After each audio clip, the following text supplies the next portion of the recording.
Yo, what up gamers, I'm your Prodark, and today we're going to be breaking down the gameplay of Taeyoon, the substitute bot laner of DRX, who is currently rank 1 challenger on the Korean ladder. This achievement is already extremely impressive, but even more so while playing ADC, one of the most team-reliant roles in the game. So let's take a look at how he handles himself in game, which allows him to maintain a 60% win rate on Jinx at the very top of the solo queue ladder. We start this game off with a level 1 cheese. Tom already spotted the enemy bot lane moving into the middle brush, so they know they can engage there right away. After Tom hits Q on Lux, Taeyoon realizes the good opportunity they have if he can avoid the Lux Q, so he aggressively flashes forwards to dodge it and stay on Lux. Lux flashes away in response, so he targets Caitlyn instead, knowing that if he stays on Lux and fails to kill her and get his passive off, it'll end in disaster for him. As Taeyoon backs off, Tahm Kench keeps going in, prompting Taeyoon to try and help, which allows Caitlyn to flash forwards and kill him. Though the trade is a 1-for-1, Caitlyn gets first blood while Jinx only gets an assist, making it a bad fight for them overall. Had Tahm Kench simply disengaged at this exact moment, this would have been a very good fight for them, as the enemy bot lane had collectively lost far more HP than Jinx herself had, and with her 3 health pots, she'd have been healthy enough to keep laning in no time. Instead, his overaggression causes him to take a ton of free damage with very little gain, and Taeyoon gets baited into trying to help, even though he doesn't have the HP to do anything. So now, how does Taeyoon recover from this? The moment he gets back into lane, he immediately starts shoving as hard as he can. The reason he does this is he wants to get as much solo XP as possible before Tahm Kench returns into lane, and prevent Caitlyn from doing the same. Tahm Kench is already ahead of him in XP, so he wants to funnel as much solo XP into himself as possible in order to catch up and try and get some form of lead back over Caitlyn. The result is that although Jinx arrived to a worse wave state than Caitlyn did, they still end up hitting level 3 right about the same time anyway, nullifying the XP gap that should have existed between them.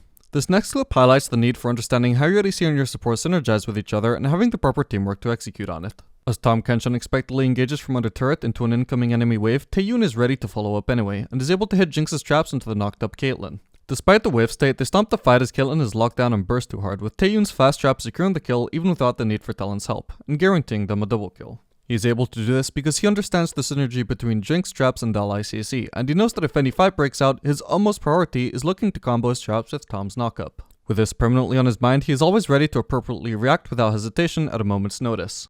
This next clip shows Taeyoon perfectly reacting to a gank from his mid laner. As Lux attempts to run in the fastest path towards her turret, Taeyoon throws a W that forces Lux to path very far out of her way of her escape route to her turret. As they continue to hunt down the fleeing bot lane, Galio W forces Lux to retreat back into them in order to not get CC'd, and as she starts to run again, Taeyoon completely cuts off her escape with some well-placed traps, timed in a manner where she no longer had time to path around them. Though all this may have been overkill and Lux might have died even without all this perfect usage of his abilities, it removed it as a possibility, and the philosophy behind the ability usage can secure him kills in other situations. One thing to highlight about Taeyoon is how often he seems to take Grump. Once he has enough items, usually about level 7, he starts to take his jungler's Grump whenever his jungler is busy on the opposite side of the map. Though this may seem greedy, it's just simply the most efficient action for his team as a whole. After all, there is no guarantee that Talon would have ever farmed that Grump during his downtime anyway. To highlight this, I looked over the replay and he wasn't ever bot side once between Grump going down and then respawning, so he simply never had a chance to farm it anyway. Rather than just have it sitting there bringing no value for your team, if you have a chance to farm it and your jungler isn't already headed to it, you may as well. This is further proven by his second time taking Grump this game, where Graves promptly tried to steal it 10 seconds later with Talon nowhere around to contest.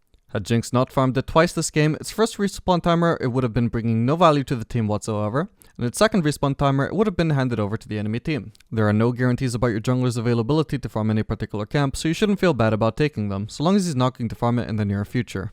Though the same philosophy applies to Krugs, it matters more for Grump because it's more accessible from bot lane than Krugs, it's faster to farm than Krugs, and it provides such a large health and mana restore that you will always end up healthier after farming it than before. In that way, it's currently a huge advantage to be red side as an ADC right now. In this next clip, the enemy Graves shows behind their turret, making it clear he wants to dive them. With some beautifully placed traps, Taeyoon massively delays Lux's ability to do anything and lets him stall out until he can clear most of the wave. Then Taeyoon goes for a trade onto Caitlyn, which promptly turns into a kill as he quickly bursts her down. With the help of Tahm Kench, he then goes on to force Lux's flash, and then he turns onto Graves as they try to kill Tom. Unfortunately for blue team, they overcommit and still don't kill him, and in the ensuing mess with an aggressive flash to dodge Lux's Q, Taeyoon is able to pick up another kill. But revisiting that kill onto Caitlyn, there's multiple layers to the burst combo he executed onto her. It all began with a standard Jinx trade of auto into W. You auto attack for guaranteed damage and to obfuscate your W cast, then W while your auto attack is on cooldown. After this, Caitlyn is out of range for further auto attacks, but she got hit by W, and one thing you should know about Jinx W is that the slow pretty much guarantees a free R hit. So with the knowledge that W hit, he then throws out Jinx ult for some long range damage, knowing it'll massively chunk out Caitlyn who's already low. Though this combo is worth doing even without a kill opportunity just to deal some guaranteed damage, in this instance, because he has Gale Force, he realizes he does have a kill opportunity. The R hasn't landed yet, but he knows it will, and he knows its damage will put her at lethal HP, so he starts the Gale Force auto combo to finish her off. Though the whole sequence may have looked like one pre-decided one-shot combo, in reality it was split into at least 3 different thought processes. I'm trading, so I will auto attack in W. The W is landed, this means I can hit a free R.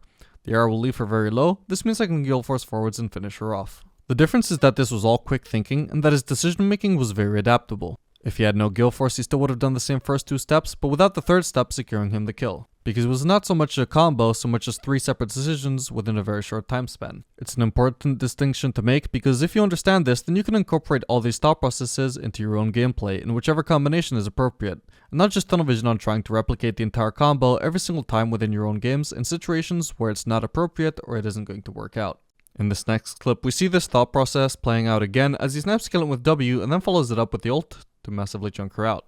This time he doesn't finish her with the Gale Force auto because the tower dive would kill him, but note how aggressively he plays in Lux's face, inviting her to try and punish him with her Q while being confident that he can dodge it. A nice auto Gale Force auto combo nearly takes down Caitlyn, and then he actually does get caught by a well-placed Lux Q. But fortunately he has Tom Kenshal to save him, and a quick W snipe onto Caitlyn finally finishes her off as well. As his team proceeds to dive and clean up the opposing team, we once again highlight how pure aggression seems to be the name of the game for Taeyun. Throughout the clip, he hits Caitlyn with a W and R, auto-attacks Lux 7 times, and again hits Caitlyn with 2 autos and a Gale Force, and the entire time he's only hit back with negligible damage. Rather than sit back and wait for opportunities provided by his team, his game plan is to play aggressive and force the enemies to have to do something about him. By putting them in a position where they have to punish him, the consequence for failing becomes devastating. The moment Lux misses Q, the only ability that can punish him in this situation, all the damage the enemies have taken becomes for nothing, and they have to concede all pressure to Taeyun's team. It's all the damage Taeyun dealt to Lux and Caitlyn without punishment that then sets up this following dive for his team. Jinx is an excellent champion to execute this playstyle on because of her large range, and with Gale Force you are even harder to punish. In this clip, as a small trade happens between Talon and Graves, Taeyun briefly pops over to tap Graves with his fire cannon poke before promptly backing off and clearing the wave. This is not a safe spot to fight in because he would have no vision of a flank coming from mid lane. However, as Talon proceeds to chunk out Caitlyn, he then dashes forwards with Gale Force to finish her off. Immediately turning his sights onto Lux, he once again perfectly blocks off her escape with traps using the positioning he gained from Gale Force, and bursts her down before any allies can save her. After this, his team proceeds to do Baron, and the enemy team surrenders soon thereafter. As you can see, the 2 main team fight victories for Taeyun's team mostly came from his willingness to put himself in harm's way in order to have an impact over the game. It's a risky playstyle, but with good enough mechanics, you should be confident of being able to pull it off in most circumstances, and punish the enemies for not being able to punish you. Now, one thing you cannot neglect when it comes to carrying his ADC is the importance of maintaining high CS per minute. Alongside his aggressive carry performance this game, Taeyun also managed to run the game with 11 CS per minute at 25 minutes. So I'm going to play some of the game in fast forward and highlight some of the ways Taeyun manages to keep his farm up throughout the game. As we see Taeyun balancing farming mid waves with fighting the enemies, he gets massively chunked out and decides he has to recall. However, looking at the timing of the next incoming wave, he sees that he won't get out of base in time to get the next wave, and one of his allies will have to clear it instead. Since he doesn't have to worry about recalling and leaving base in a timely manner since the next wave is a write-off anyway, he decides to farm raptors before backing. Usually delaying a back to farm a camp when you don't need the gold is really greedy and inefficient, since the time spent farming it will often cost you lane farm later down the line. But since his recall timing is going to cost him the entire next wave anyway, this raptor camp is a way of making up for that soon to be lost wave and keeping his CS per minute up. And as he gets back into base perfectly in sync with the next wave, you can see that this time this raptor camp didn't cost him any farm and only added to his CS per minute.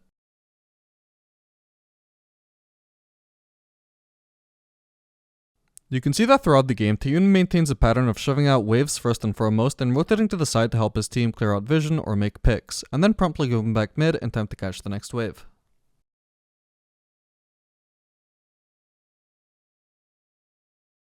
In this clip, Taeyun gets zoned off the wave and is forced to loop all the way around. Since he expects Galio to take the CS, he farms Raptors instead. But Galio, being a good teammate and understanding that Jinx is their win condition, leaves all the farm to Jinx, meaning Taeyun gets both Raptors and also the wave. But even had Galio been your typical greedy solo queue mid laner, Taeyun's decision to farm Raptors would have meant that he was still on course for maintaining 10 CS per minute anyway.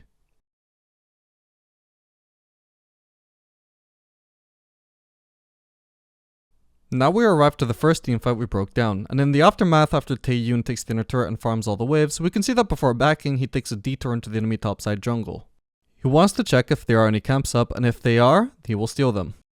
It's a good habit to wipe out an entire half of the enemy's jungle after an ace if you aren't able to push any more objectives. Top side for red team or bot side for blue team are the best halves of the jungle to check because of how quickly you can clear every camp on that side of the map. On the other side of the jungle you don't have access to Krugs, it takes a while to walk over to them from the Raptor camp, and then it takes you a while to farm the entire Krugs camp. The considerable time invested makes it quite the risk, and most of the time you'd just want to leave after farming Raptors. Next, as Jinx wants to farm red buff anyway, he decides to leave the mid wave to Jace.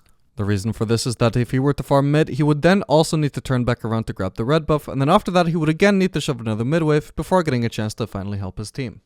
By skipping the first step and taking red buff before anything else, then taking Raptors to further supplement his farm, it takes him less time to be able to shove out the next wave and then move to clear out vision with his team.